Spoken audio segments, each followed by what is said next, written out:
Employees are a company's most valuable asset, but I just moved to Valencia, Spain and left all my employees in the Americas. This week, I need to make sure that they are happy and aren't all gonna quit on me. Seeing this move, I got pretty distracted setting up life here, and I'm kind of worried that these high talented peeps might start looking for jobs elsewhere, even though many of them are pretty good friends. So I need to figure out what they're thinking right now. I'm kind of worried they might all just quit. Hopefully I can find a way to make everybody happy. Before we moved, I rented a big house. We were in Mexico, huge house on a golf course, and that was our office. We would play ping pong. I bought Nerf guns. We would just do so much stuff. After office, grill outs. It was a blast. The challenge was the city was becoming less and less safe. Narcos were closing in. Even a helicopter got shot down and crashed right behind our house. It's kind of stuff for another video, but we knew we had to leave. I didn't want to raise my family there. So we packed everything up, had to close down the office. Now everybody works remote, and we got to move to Spain. Valencia has been absolutely amazing. There's beaches, there's parks. Even now in the background, I hear them preparing for a concert. Restaurants, food's delicious, and best of all, the prices are very, very similar to what we had in Mexico, like half that of the United States, which has been crazy surprising. The problem is, setting up a new life here is like a lot of work. We've had to buy furniture, find an apartment, do all the visa stuff, find kids a school. So distracted.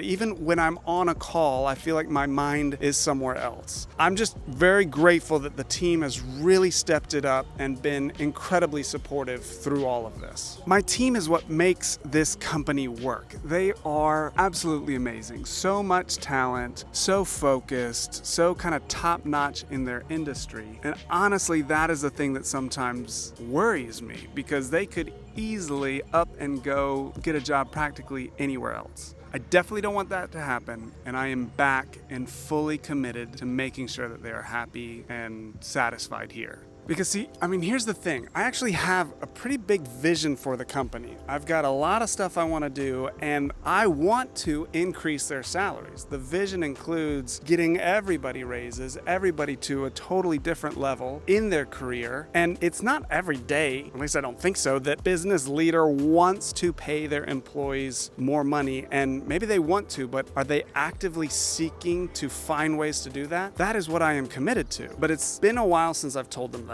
And frankly, I'm not even sure what they need to hear because I've been so distracted. And so, I don't know. I guess it's time I need to reach out to them, connect, to know where everybody's at, and to not make decisions based on assumptions. Dude, I feel like I'm failing at this stuff. Like, I don't have an excuse. I know I should be doing this.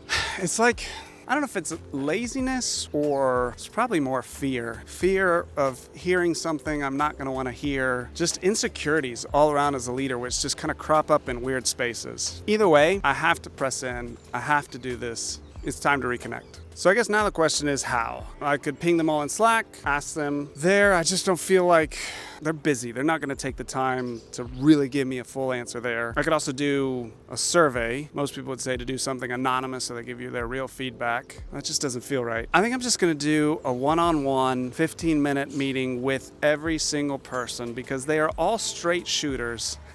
Whether I like it or not, they're gonna tell me exactly how they feel.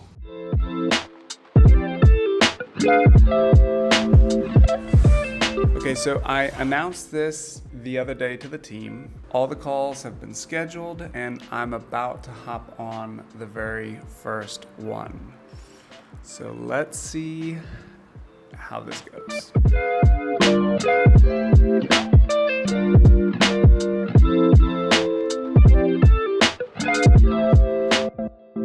That went way better than I thought. If all the calls go like this, I'm gonna be totally fine. We'll see how. It was the first of many, but I'm stoked after that one.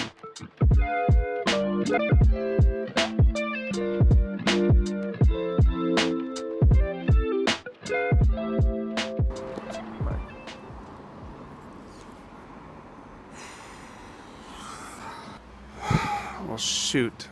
I just got off a call I was not expecting.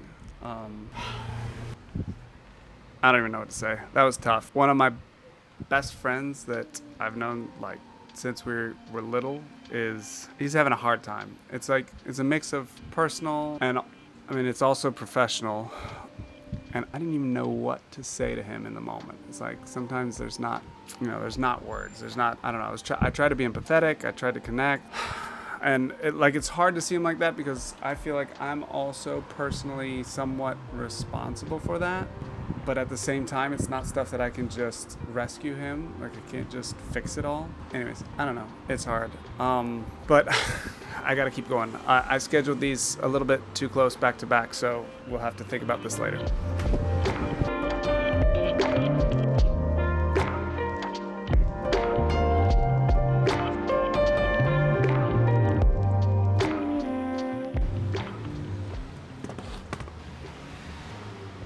I'm not even sure if I want to keep filming this. Gosh. So one of my best project leaders, project managers is like basically planning on leaving. Like she has an actual job offer. She's meeting this week in the next few days to like figure it all out.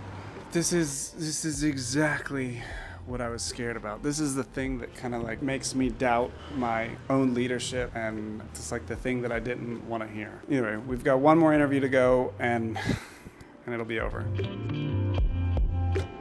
Okay, finally, it's all done. That was pretty tiring, not gonna lie. I need some time to think. I'm gonna go for a walk and get some air and process some of that.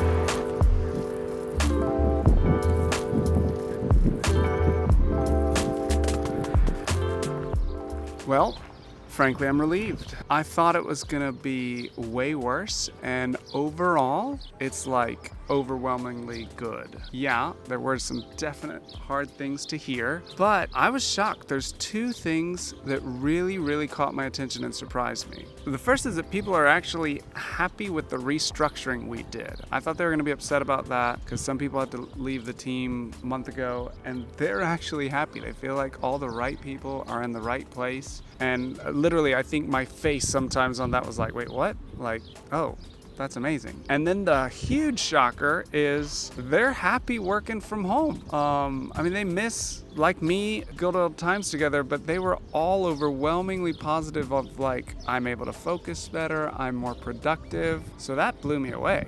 So there's definitely a few things that if we don't fix them, we're gonna have some major issues in the future. Like I have to address those, especially our systems and our long-term vision. There's not clarity around that. But I have to say, I'm pretty excited to maybe try to document those and fixing that in the future. Okay, here's my honest assessment after thinking this through a little bit further. I failed. I definitely failed. I blew it. I got way too distracted, and I didn't have systems or procedures in place to keep me through this kind of season. Fortunately, my team pulled through based on previous investments that I had done. But if you're an agency owner, a brand owner, or if you have a team, invest in one-on-ones. That invest consistently in that. Because even though you will get distracted, and hopefully not as bad as what I did here, but if you're investing one-on-one on your people on a regular basis,